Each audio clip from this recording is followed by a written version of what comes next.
Здравейте, зрители на CarCheck!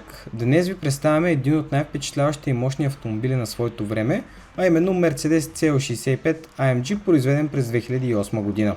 Оборудвана с 6 литров V12 битурбодвигател, който доставя мощност от 612 конски сили и 1000 Нм въртящ момент. Тази мощност се контролира от 5-степенна автоматична скоростна кутия 5G-Tronic. Интересното е, че Mercedes избира да използва 5G-Tronic вместо по-новата 7G-Tronic, тъй като първата е била по-надежна и устойчива на огромния въртящ момент на V12 двигателя. На външен вид автомобила изглежда запазен, единственото, което забелязахме, беше, че предната емблема е леко олющена, а по стоповите има леки дръскотини, което е нормално за годините на колата. Автомобила няма качена обява. Цялата информация за него, като цена, подробности и контакт за продавача, може да откриете в описанието на видеото. Внос е от Германия и отпред идва с две зимни гуми на Kumho 245 на 20 на 20, като дота на гумите е от 2020 година. Тази генерация CL е построена върху платформата на S-клас, но с по-спортно и агресивно двувратно купе. Използва хидравлично окачване, наречено ABC, което се справя чудесно в задачата да държи колата стабилна и предава контрол и сигурност както в градски, така и в извънградски условия. На задните колела имаме две гуми на Eagle с размер 275 на 30 на 20 с дот маркировка от 2019 година. Колата не е обслужвана, идва с два ключа, преминала е технически преглед и има платена застраховка гражданска отговорност, но няма платена винетка.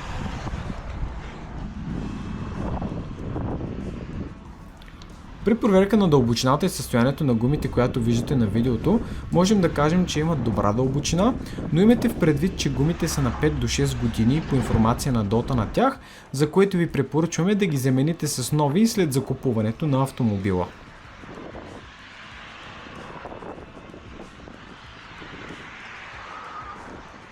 Моделът, който ви представяме, е с върховото оборудване за годината си. Разполага с мултифункционален волан с кожена обшивка, алуминиеви пера за динамично превключване на скоростите, озвучителна система Harman Kardon, дигитално табло, седалки с памет, хладилна жабка и други. Както ще видите напред във видеото, забелязахме характерно изосване по интериора на автомобила, но за автомобил от 2008 година това е напълно нормално.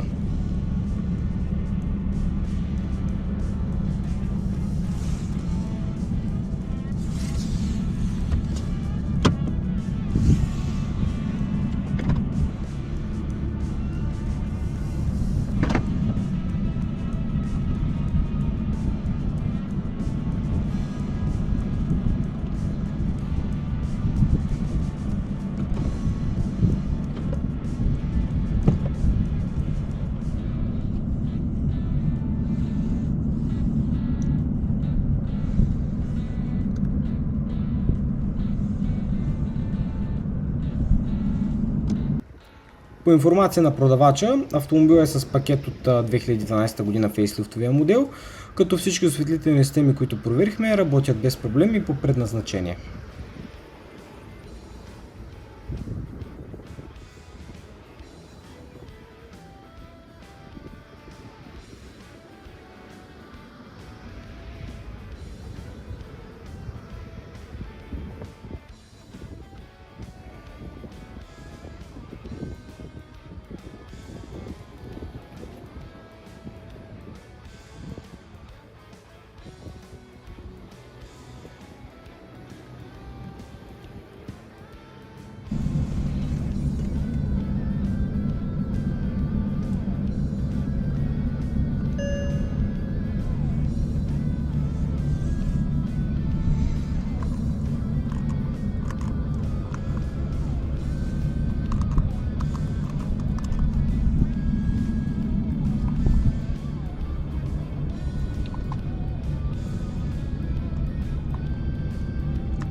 Бутоните на мултифункционалния влан и джойстика на мултимедията работят по предназначение, при натискане реагират бързо и адекватно.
Този модел CL разполага с Night View Assist, който е един от първите модели, използващи системата за нощно виждане с инфрачервени камери, която показва ясна видимост на пътя напред в тъмното на екрана на таблото, като така увеличава безопасността. Друга забележителна екстра, която има, е Pre-Save или подготовка при сблъсък. Модела идва с включена стандартна система Pre-Save, която може да открие настъпващ сблъсък и автоматично да подготви автомобила чрез затягане на коланите и затваряне на прозорците.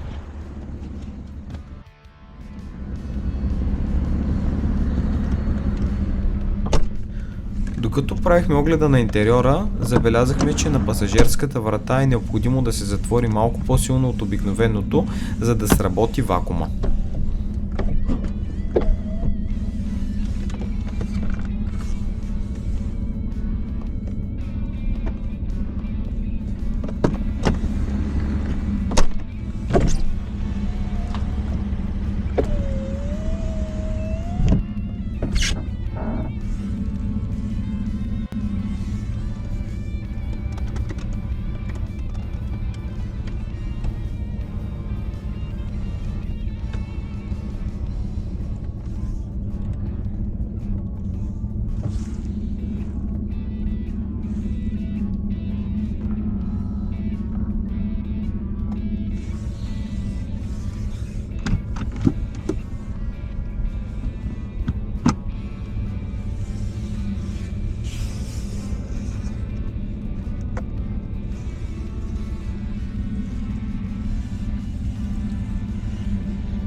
Интересен факт за автомобила е, че не разполага с V колоните, или това е вертикална част от карусерията на автомобила, която разделя предните с задните врати.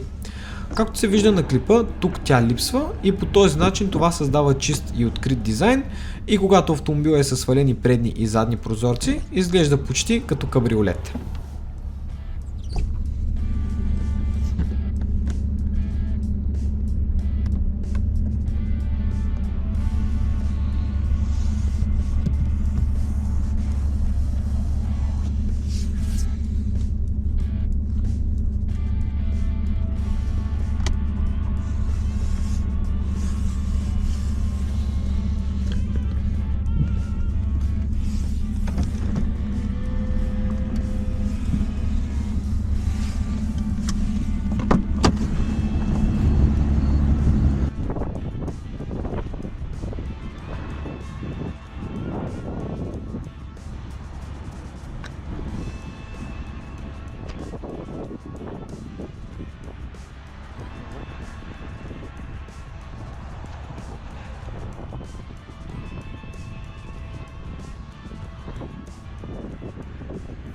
При този CL65 AMG багажникът предлага 490 литра обем, което го прави с най-голямо пространство за багаж сред конкурентните модели.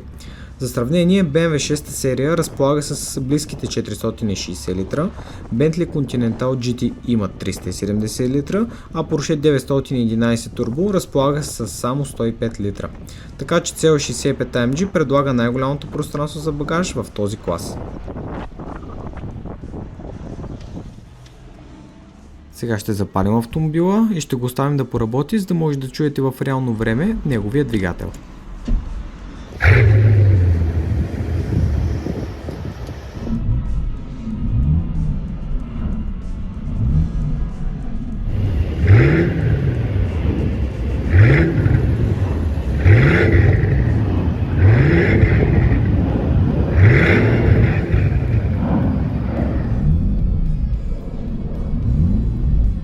На таблото се забелязват светване на два чека, от които единият е на airbag, а другия е чека на двигателя.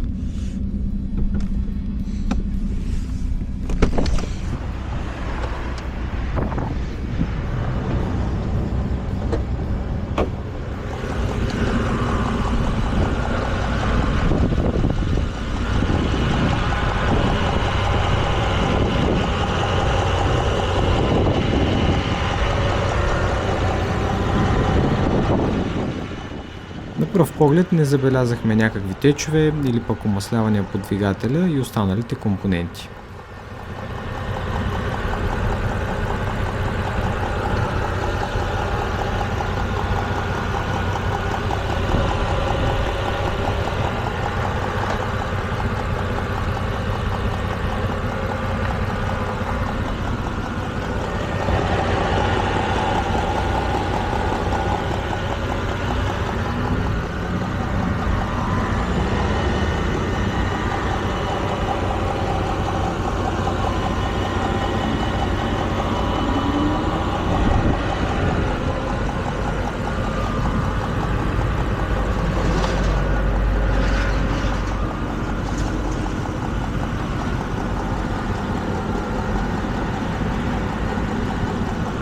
Надяваме се видеото да ви е било полезно.